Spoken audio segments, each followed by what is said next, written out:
Hello students, good morning everyone.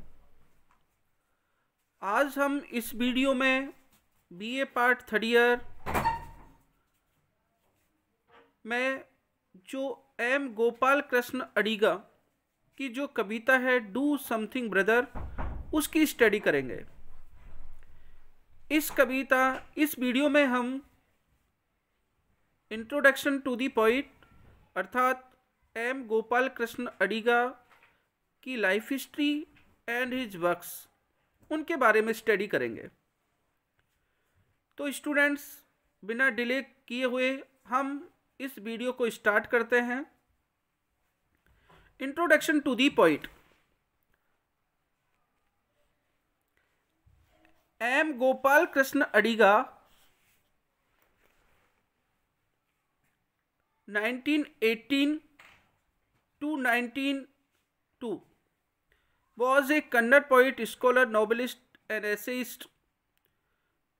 M Gopal Krishna Adiga, जिनका जन्म 1918 में हुआ है और जिनकी मृत्यु 1992 में हुई है, वो एक कन्नड़ पोइट है, स्कॉलर विद्वान है, नोवेलिस्ट उपन्यासकार है एंड एसेइस्ट और निबंधकार है। Modernism came into Kannada poetry in a potent manner around the year of India's independence and Gopal Krishna Adiga was its great harbinger. कि modernism came into Kannada poetry, Kannada कविता में जो आधुनिकता है वो लगभग भारतीय स्वतंत्रता के आसपास आई। अर्थात भारत 1947 में आज़ाद हुआ, उसके आसपास ही कन्नड़ कविता में आधुनिकता आई और इस आधुनिकता को लाने का जो श्रेय है and Gopal Krishna Adiga was its great harbinger. और गोपाल कृष्ण अडिगा जो हैं वो इसके क्या है, अग्रदूत है। हार्विंगर माने पायोनियर, अग्रदूत है। He was born in Mogeri, Kundapur, SK district, Karnataka. उनका जन्म, किनका, एम गोपाल कृष्ण अडिगा का जन्म कर्नाटक में एसके डिस्ट्रिक्ट में कुंडापुर जगह के मोगेरी नामक जगह पर हुआ। He has his MA in English literature from Mysore university. उन्होंने मैसूर यूनिवर्सिटी से एमए इंग्लिश में किया। He has his MA in English literature from Mysore university. He joined the academic profession, और वो एकेडमिक प्रोफेशन में सम्मिलित हो गए, अर्थात उन्होंने अपने अध्यापन कार्य शुरू किया। ही वर्क एज प्रिंसिपल, उन्होंने प्रिंसिपल के रूप में काम किया लाल बहादुर कॉलेज। कहाँ पर? Lal Bahadur college, Sagar, for 4 years, 4 साल तक, 1964 से लेकर 1968 तक।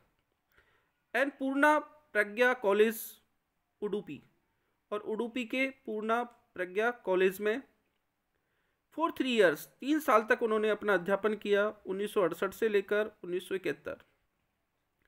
ही वर्कड एज डिप्टी डायरेक्टर, उन्होंने डिप्टी डायरेक्टर के रूप में भी काम किया इन नेशनल बुक ट्रस्ट में, New Delhi. For some time, कुछ समय से ही एडिटेड, वो संपादन कर रहे हैं साक्षी, ये लिटरेरी मैगजीन, जो एक साहित्यिक मैगजीन पत्रिका है जिसका नाम साक्षी है, उसका संपादन कर रहे हैं। अब his works. Gopal Krishna Adiga authored a number of publications which include the collection of poetry Bhavtarang 1946, Bhumi Gita 1959, Bardhamanna 1972 and Idanna Vayasiralla 1975. He wrote a novel Andhe in 1954 उन्होंने एक उपन्यास आंधे जिसको 1954 में प्रकाशित किया, and a book of critical essays Manina Vasane in 1966, और 1966 में उन्होंने एक साहित्यिक निबंध की जो बुक थी जिसका नाम मनीना वासने था उसको प्रकाशित किया। ही समग्र काव्य, उनका जो समग्र जो काव्य है collected poems was publish in 1976, 1976 में प्रकाशित हुआ।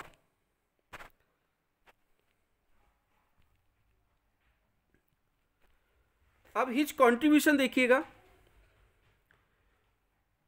Gopal Krishna Adiga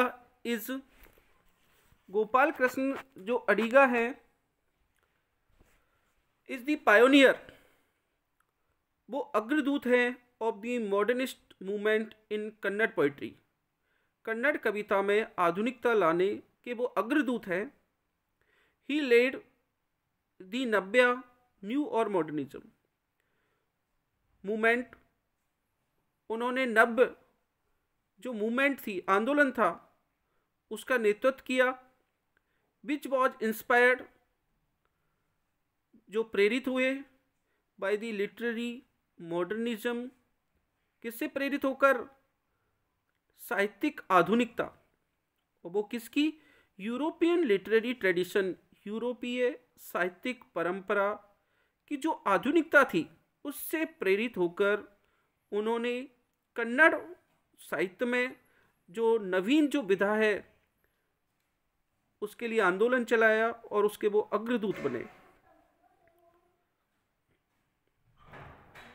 Indian independence in 1947, भारतीय स्वतंत्रता 1947 में brought with it promises of freedom, वह उनको लेकर आई, स्वतंत्रता लेकर आई। And a new genre sprouted, और एक नई विधा प्रस्फुटित हुई इन कन्नड़ पोइट्री, कन्नड़ कविता में। The torch bearer of this tradition, और इस परंपरा की जो मिसाल लेकर जो आगे बढ़े, टॉर्च बियरर माने मसाल को लेकर आगे चलना, वॉज गोपाल कृष्ण अडिगा। वो कौन थे? गोपाल कृष्ण अडिगा थे। दी नब्बे पोइट्स, और जो नवीन चेतना वाले जो कवि थे उन्होंने रोट लिखा अबाउट दी डिसएल्यूशनमेंट, नैराश्यता का, an angst of the time, उस समय की जो घृणा, नफरत, नैराश्यता, उसके बारे में लिखा। The sophistication in the use of language, और भाषा के प्रयोग में परिष्कृतता। सोफिस्टिकेशन माने क्या होता है? परिष्कृतता। And the importance of technique in poetry, और महत्वपूर्ण तकनीकी कविता में। Reached new height in this genre, इस युग में उसको उच्च श्रेणी पर पहुंचाया। न्यू हाइट यहाँ पर उच्च श्रेणी पर पहुंचाया। There was western impact of the perspective of Navya, और संभावित जो नव्य जो कवि हैं उन पर किसका प्रभाव पड़ा? पाश्चात्य संस्कृति का प्रभाव पड़ा। Adiga was innovative in this field, और जो अडिगा जो थे वो इस विधा में कैसे थे कि बिल्कुल इनोवेटिव माने क्या होता है? नई चीज़ों को प्रादुर्भाव करने वाला, नवीन चीज़ों का इजाद करने वाला कौन था? अडिगा था इस क्षेत्र का। इसलिए अडिगा ने translated the works of Ibsen, Adiga ने इब्सन एंड वॉल्ट वाइटमैन की कविताओं का अनुवाद किया, ट्रांसलेट किया कन्नड़ भाषा में। ही इंक्लूडेड दी इंडिविजुअलिस्टिक एक्सपीरियंसेस, और उसने उसमें सम्मिलित किया इंडिविजुअलिस्टिक एक्सपीरियंसेस, व्यक्तिगत अनुभवों को, एस्पायरेशन, उनकी आकांक्षाओं को, एंड आइडियोलॉजीज, उनकी विचारधाराओं को, of the Indian middle class, जो भारतीय का जो मध्यम वर्ग के जो लोगों के व्यक्तिगत जो अनुभव है उनको इसमें सम्मिलित किया, उनकी जो आकांक्षा है उनको सम्मिलित किया, और उनकी जो विचारधाराएं उनको सम्मिलित किया इन हिज मॉडर्निज्म, अपने आधुनिकतावाद में। हिज राइटिंग्स रिफ्लेक्टेड ह्यूमैनिटी, और उनकी जो रचनाएं हैं उनमें मानवता की भावना जो है वो झलकती है। अब अवार्ड्स देखिएगा। Adiga received the BMS Gold Medal for Poetry from Mysore university in 1941। 1941 में उनको मैसूर यूनिवर्सिटी में कविता के लिए BMS गोल्ड मेडल मिला। कर्नाटका साहित्य अकेडमी अवार्ड इन 1973। 1973 में उनको जो कर्नाटका साहित्य अकेडमी का अवार्ड है वो मिला। साहित्य अकेडमी अवार्ड न्यू दिल्ली का मिला उनको 1974 में। He was given the Kabir Samman by Madhya Pradesh government. Madhya Pradesh government के द्वारा उनको कबीर सम्मान दिया गया। The Karnataka government honoured him, और जो कर्नाटक जो गवर्नमेंट है उसने उनको सम्मान किया किससे? विद पंपा प्रशस्ति इन 1993 आफ्टर हिज डेथ, उनकी मृत्यु के बाद। तो स्टूडेंट्स, यहाँ पर ये वीडियो कंप्लीट होती है। इस वीडियो में हमने एम गोपाल कृष्ण अडिगा की life history and his works और उनकी रचनाएं और किस प्रकार से उन्होंने जो आधुनिक कन्नड़ जो भाषा है उसमें अपना पूरा योगदान दिया है, वो उस भाषा में आधुनिकता लाने वाले पायोनियर हैं, इस सभी के बारे में हमने यहाँ पर स्टडी की। आई होप आपको ये वीडियो बहुत हेल्पफुल रही होगी। यदि आपको ये वीडियो अच्छी लगे तो प्लीज़ इसे लाइक करें, सब्सक्राइब करें, शेयर करें। Thank you very much.